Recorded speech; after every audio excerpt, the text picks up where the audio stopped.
మీకోసం కదా బాబు సమరం అన్నా సింహం సింహం ఇక్కడ ఉన్నావా అన్నా చూడు నీకేం తెచ్చాను నీకోసం జీడిపప్ప కోడి ఏడుగా పెంచి తెచ్చాను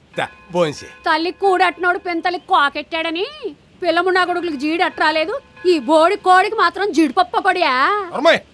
ఇది కోడి కాదే నా పేనం నా గుండెకాయ దీన్ని పోడి గీడి అన్నావంటే గుండెకించేస్తాను నువ్వు సత్తే ఆ పని నేనే చేస్తాను చూసేవరా సమరం నీకోసం పిల్లల్ని పక్కనెట్టేశాను దీనికి ప్రతిఫలంగా నేను నిన్ను కోరుకునే కోరిక ఒక్కటే రేపు రాబోయే సంక్రాంతి పందాల్లో మన రాజుగారి ఆదికేశవరెడ్డిని సీల్సి సండాడేయాలి అది చూసి రాజుగారు నా ముందు తల దించుకోవాలి ఈ చుట్టుపక్కల మన పేరు మారుమోగిపోవాలి అంత అబ్బాయి ఎలా నొక్కు ఈనాడు బాగుంటది ఎలా లాగు జ్యోతికిద్దాం మీ ఫోటో అదేం చేసుకుంటుందండి ఒరే యాదవా జ్యోతి అంటే కుంటే అక్కడ కూతురు కాదు అందరూ జ్యోతి ఈ పోసు కూడా తీసుకో సాక్షికిద్దాలి ఇక జాలేరా వెళ్ళి ప్రింట్లేసి తీసుకురా అలాగేనండి ఎలా సూర్యవా అయ్యా మన పోజులు ఎలా ఉన్నారా చూడటానికి 2 కళ్ళు చాలు అంటే నమ్మండి నిజమే ఆయ్ అబ్బే అరే ఆ లాస్ట్ పోజ్ అయితే మరీని మీరు పుంజు మీద చేసినట్లేదండి పులి మీద చేసి దిగినట్టుందండి మన ఆదిగాడి దర్పమే అంతరా మీరేంటండి సడన్ గా ఫోటోలు కార్యక్రమం పెట్టారు రేపు వచ్చే సంక్రాంతి మన ఆదిగాడిని బరిలో తీసినాం కదరా ఆయ్ పందెం నెగ్గాక ఫోటోలు పేపర్లో వేయిద్దారని ఓహో దాంతో ఈ బొబ్బర్లంక సాగి సూర్యనారాజు గారు ఏంటో దీని పౌరుషం ఏంటో జిల్లా మొత్తం తెలియాలరా ఇదిగో కొత్త నూనె రాసి లోపలెట్టు ఆ రాతాను కానండి దీంతో మీ తాతగారు 100-150 మందిని నరికారని చెప్పుకుంటారు కదండి మరి మీరేటండి దీన్ని ప్రతి సంవత్సరం బయటికి చేయడం నోరటం గోపెన్ నూనె రాసి లోపలెట్టండి తప్ప ఎప్పుడు ఎవరిని నరకరు సిగ్గులేదండి మీకు అని జనం అనుకుంటే నాకే సిగ్గేస్తుందండి ఏం చేస్తాం మరి ఆ రోజులో పౌరకులు పోలీసు వాళ్ళు లేరు కాబట్టి పొలోమట నరుక్కుపోయాడు మహానుభావుడు ఈ రోజులో అలా చేసామనుకో బొక్కలు బట్టి కొళ్ళు పొడిసేస్తారు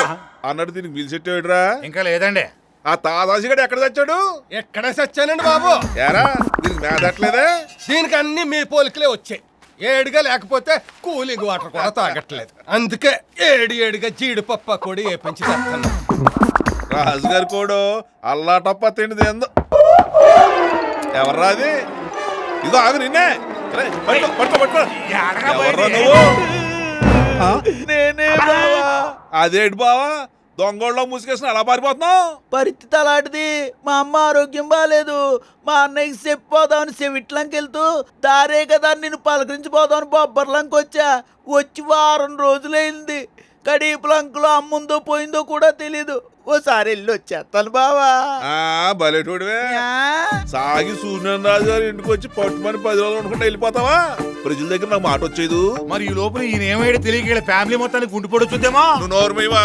ఇదిగో బావా 2 రోజులు పులసలు వచ్చేస్తాయి తినేసి వెళ్ళిపోదు కానీ నాకు పులసలు వద్దు ఎలసలు వద్దు నేను మా ఊరు వెళ్ళిపోతాను బావా ఓ నిలుతాటి ఇదిగో నా మాట కాదని బయట అడిగెట్టావు అనుకో కాళ్ళు 2 నరికేసి పొడవంటించగలను నరికేస్తారు రండి మీరు కాళ్ళు లేకుండా ఊరు వెళ్తే బాగోదు మా బావి ఇంటికి చుట్టంగా రావడం కంటే రాజమండ్రి సెంట్రల్ జైలుకి ఖైదీగా వెళ్ళటం మంచిది మరే బయటికి రావడానికి రిలీజ్ డేట్ ఒకటి ఉంటుంది మరి కోపంతో కొట్టి చంపేవాళ్ళని చూసాం కానీ ఇలా ప్రేమతో పెట్టి చంపేవాళ్ళు మిమ్మల్ని వస్తున్నాం మా వంశం అలాడిదా అన్నట్టు మన ఆదిగడి పౌరుషం బాగా పెరగాలి కదా రాయలసీమ నుంచి రాగులు సజ్జలు జొన్నలు తెప్పించు ఆ కోళ్ళ సంగతి కాస్త పక్కనెట్టి ముందు నా కాళ్ళ సంగతి చూడు మళ్ళీ నీ కాళ్ళకేమైందే అయ్యో నడవనివ్వదు మడవనివ్వదు ఒకటే మోకాళ్ళ నొప్పులు వయసు వచ్చాక కాళ్ళ నొప్పులు కీళ్ళ నొప్పులు రాకుండా పురుటి నొప్పులు వస్తాయిటే ఓ ఏపుకు తినేస్తున్నావు పాలు చూపించలేకపోయారా చూపించుకోవడం ఏంట్రా ఏ సోదా నిమ్సు కిమ్సు అపోలో కేరు అన్ని హాస్పిటల్ చూపించా చూపించాల్సింది ఆసుపత్రులు కాదండి అందులో డాక్టర్లకి ఏట్రా కామెడీయా లేకపోతే ఏంటండి బెండప్పారావుకి చూపించారా ఏంటి మనూరోడా